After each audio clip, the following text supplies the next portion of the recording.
आणि आता जाऊया युतीच्या बातम्यांकडे। युती टिकवण्यासाठी शिवसेनेने आता आणखी एक पाऊल पुढे टाकत नवा प्रस्ताव सादर केलेला आहे आणि या प्रस्तावावर चर्चा करण्यासाठी भाजप आणि शिवसेनेच्या प्रमुख नेत्यांची दादरच्या वसंत स्मृती या भाजपच्या कार्यालयामध्ये बैठक सुरू झालेली आहे। या बैठकीला भाजपचे निवडणूक प्रभारी ओम माथुरही उपस्थित आहेत। शिवसेना 151 जागांवर ठाम आहे, मात्र सातत्याने हरत आलेल्या जागांच्या अदलाबदलींबाबत शिवसेनेने चर्चा करण्याची तयारी दाखवलेली आहे। त्यामुळे आजच्या बैठकीमध्ये युतीच्या भवितव्याबाबत अंतिम तोडगा निघण्याची शक्यता आहे।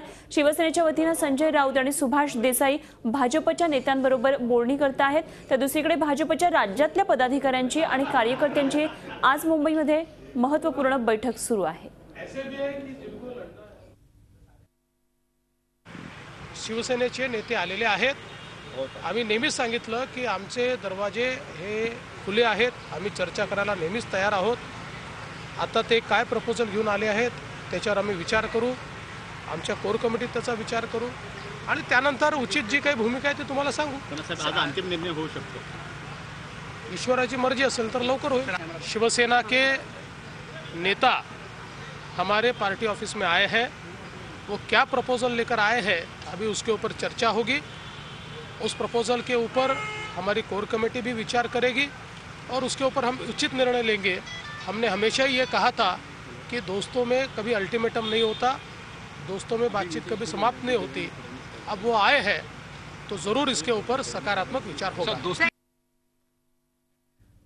खासदार आमदार या बैठकीला सर्वच निर्णय आज होतील असं का वाटतं तुम्हाला? कारण आजच तो वेळ आहे, आज निर्णय सर्व झाले म्हणजे सर्व आपापल्या निवडणुकीच्या कामाला लागले। मॅडम पण जी शक्यता किंवा भीती व्यक्त केली जाते इतके दिवस भीती काय आपण आशावादी आहात? आशावादी असणं चांगलं असतं। माझी आशा आहे की योग्य तो निर्णय याच्यातून बाहेर पडेल।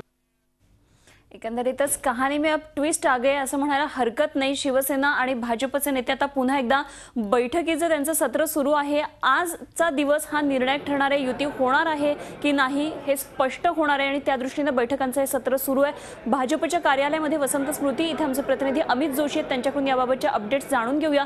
अमित, काही वेळापूर्वी एक वेगळं चित्र पाहायला मिळालं। 2 दिशांना तोंड असणाऱ्या युतीतले हे मित्रपक्ष गेल्या 2 दिवसांमध्ये 2 दिशांना तोंड होती। आज एकाच गाडीमध्ये बसून शिवसेनेचे नेते आणि भाजपचे नेते एका दिशेने चालल्याचं दिसलं।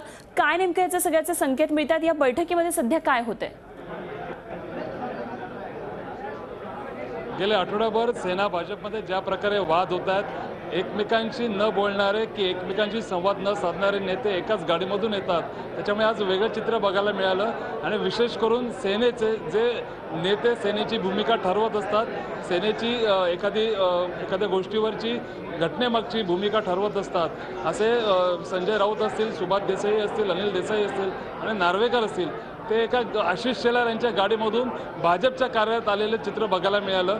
एकीकडे भाजपच्या पदाधिकाऱ्यांची बैठक चालू आहे तर एकीकडे सेना भाजपची बैठक चालू आहे। ही निर्णायक बैठक या अर्थाने की गेले आठवडाभर एवढी मोठी चर्चा होत असताना आता नेमका कसा फॉर्म्युला निघताय, नेमका कसा तोडगा काढला जातोय हे बघणं महत्त्वाचं ठरणार आहे।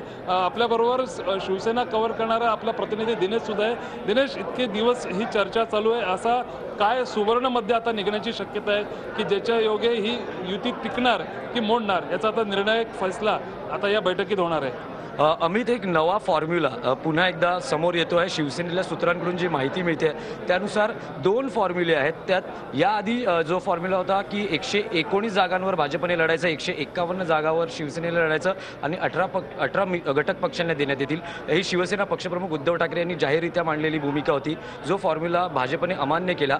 आता जी चर्चेला तयारी दर्शवलेली आहे त्याच्यामध्ये एक मुख्य मुद्दा आहे जागा अदलाबदली संदर्भात शिवसेना तयार झालेली आहे आणि 124 च्या आसपास भाजपला जागा मिळू शकतात। 151 वर शिवसेना ठाम आहे आणि ज्या 18 घटक पक्षांना जागा द्यायच्या होत्या त्यापैकी ज्या काही जागा आहेत भाजपला ज्या वाढवून जागा द्यायच्या त्या मित्रपक्षांच्याच कोट्यातल्या जागा कदाचित 4 ते 5 भाजपला मिळू शकतात। सर्वात महत्त्वाचं म्हणजे घटक पक्ष, यामध्ये घटक पक्षांच्या जागा धोक्यात येऊ शकतात।